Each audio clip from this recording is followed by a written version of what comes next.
asli ko eeggadda du'aayinaa godha harmee kun eelaa dhukkuba nu jechaa turte nus gaa akkuma amantaa keenyatti rabbi siif kadhannee turre rabbi immoo akka namni je'e miti akka inni je'etu ta'a maleedha kanaafuu lubbuunis gaafa rabbi je'e malee hin baatu waan ta'eef qaalii koo maatii kee hundaa siifis hunda keessaniifuu firoottan keef jajjabinan hawwa rabbiin harmee keelleen jannata hanaa qananiisu lubbuu si haa maaru jajjabaadhu siin jaa qaalii koo gaa waan rabbi je'e malee waan namni je'e hin ta'u waan ta'eef firoottan keef maatii keef hunda keessaniifuu jajjabinan isiniif hawwa jajjabaadhu qaalii koo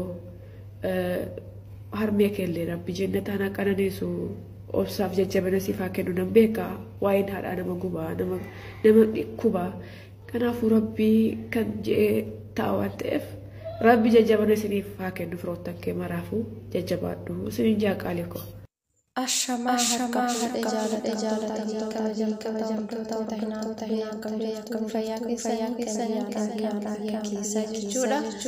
Egaa har'a jechuudha amsa jechuudha gadda xiqqoo qabadhee jira jennaan.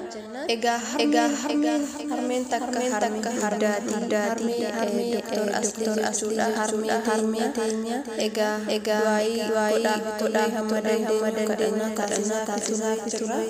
Garuyyuu fedha rabbii taanee waan ishii gara rabbii deebitee jechuudha. Kanaaf rabbi nuuf hamaaru waaqayyoon jannata qananiisu isin jaaladha. Akkasumayyuu asli keenya haati teenya nullee gaddii keenya gammachuun keenya akka nama tokkos akka nama biyya ormaa jiruu tokkotti baay'ee namatti dhaga'amu jennaan haadha osoo waggaa dheeraa adda ba'anii osoo ijaa waliin baay'ee ulfaatas ta'uu waan rabbi fideef danda'uudha wanti godhan jiru.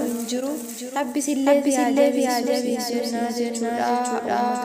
Uummata hundaaf maatii keetiif jajjabina siif hawwina. Haati teenya immoo akka jannataan qananii abdii guddaa qabna jechuudha.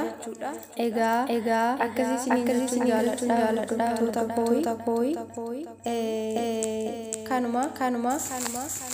Egaa kanuma wanti ani jechuudha rabbii isaanii nuuf jannataan qananiisu warri haadha qabdan warri mana namaa biyya namaa jirtanii haadha teessanii arguudhaaf yeroo dheeraa jedhee rabbi ijaan isin argisiisu inni homaa hin dadhabne hunda keenya argisiisu akka du'aayii gootan immoo akkuma amantii keessanii kadhannaa du'aayii jechuudha harmi teessan jala yeroo waan barbaaddu jechuudha guutaaf jechuudha akka asli nama baay'ee tola haadha isaa gammachiise jechuudha baay'ee tokko gammachiise yaalee wanda godhee jechuudha. Maqaa isheetiin mana jechuudha. Yeroo san asliin hedduu namatti tola. Egaa haadha ta'e kunuunsuu qabna jechuudha. Yeroo fagummaa jennaan gaafa taate boqatte nutti dhagaa gargaarree waan mana yaalaa nuttillee dhagaa yaallee waan rabbi wanti godhachuudha. Kanaafuu aslii keenya rabbi jabeessu gadda keenya nullee gaddeerraa haadhatee boqate. Kanaafuu keenya jabina hundumaa hiriyoota keetiifis hunda hunda keessa jabina siifawwinaa jaaladha. Egaa hundi keenya rabbitti nama argisiisu haadha teessan bakka jirtu gammachiisaa yoo jechuudha. Kolfa ishee waan hunda ishee jechuudha. Deebi'a to'adha haati dheeraa namaaf jiraattu.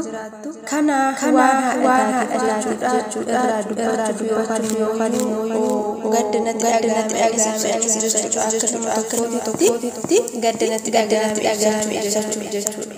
Dhugaa dubbachuudhaaf hedduu tokko garaana nyaata asliini maal jennaan nama biyya maqaa keessa dubbachuudha warra koo haadha koo argaa hawwiishii osoo jechuudha.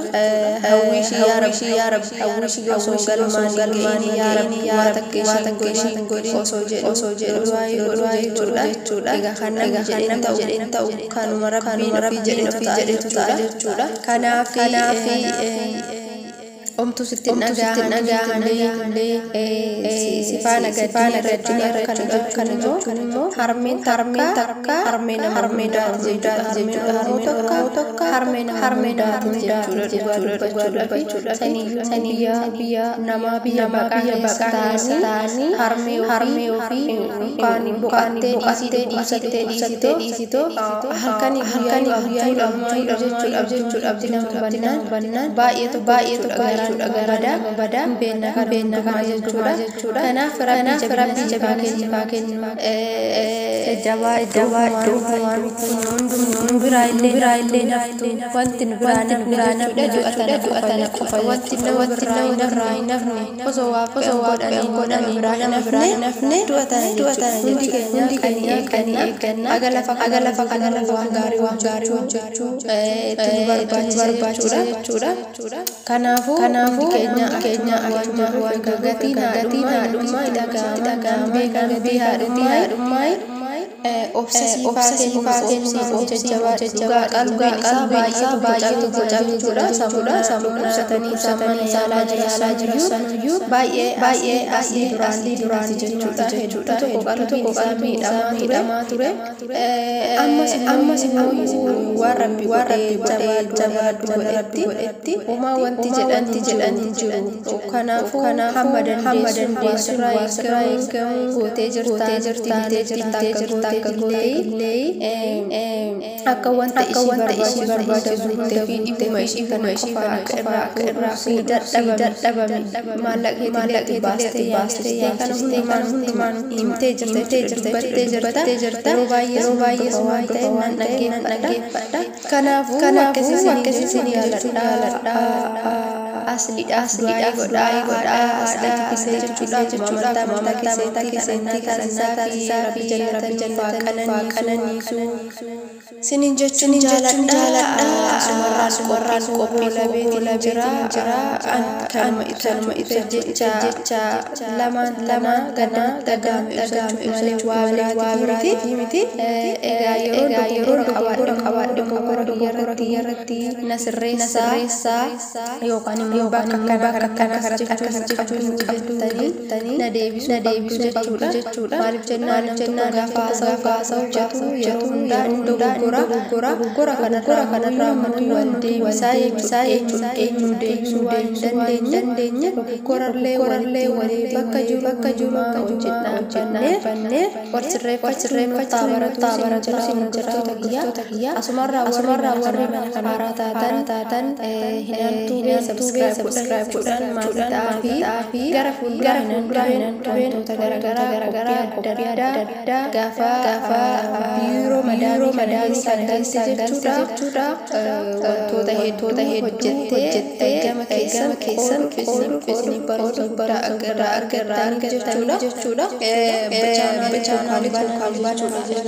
Hanga sanitti yeroo tokko gamana namaa jirrutti jechuudha. TikTokis yoo binne wantoota garaagaraa yoo binne namni nu ilaalus dhabamu akkasii